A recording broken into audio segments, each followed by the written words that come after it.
Hello mga ka-adventure! Tayo na't mag-adventure din tayo sa kusina.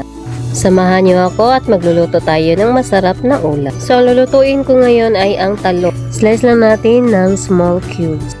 Tapos, lagyan ng crispy fry at iluluto natin. Ipiprito natin sa mainit mantika. Syempre. Pag medyo golden brown na siya, ay hahanguin na natin. Lagay natin sa may tissue paper para matanggal ang mantika. Handa na rin ang ating ipapasangkap pa sa ating sauce. Sibuyas, ahos, luya, oyster sauce, carrots at sili at ang ating pampalapot ay cornstarch. Ito po ay optional lamang. Magprito tayo ng sesame seeds para sa konting twist. Ang alam ko lang talaga is pritohin siya dahil hindi ko alam kung paano siya lulutuin. Hinayaan ko na lang yung iba na matira sa kawali para mas bumango pa yung aroma niya. Hindi rin kasi maalis kasi ang liliit. Katapos lagay na natin yung carrots, igisa ng konti. Lagyan natin ng oyster sauce para mas masarap. Kapag medyo nasok na siya doon sa oyster sauce, lagay na natin yung cornstarch natin. Timplahan ng asin at paminta.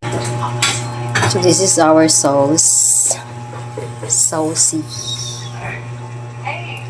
Add sugar and a little vinegar so that it will taste so good. Tapos lagay na natin yung fried eggplant natin at mix it well together with the sesame seed.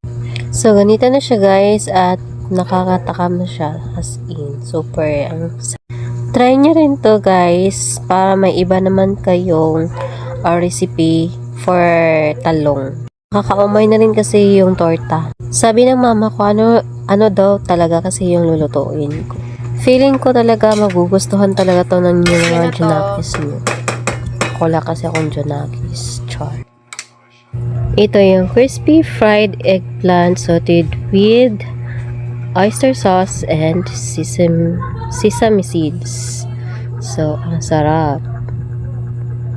Try nyo na rin para masubukan nyo. Ang sarap. Thank you for watching and follow for more.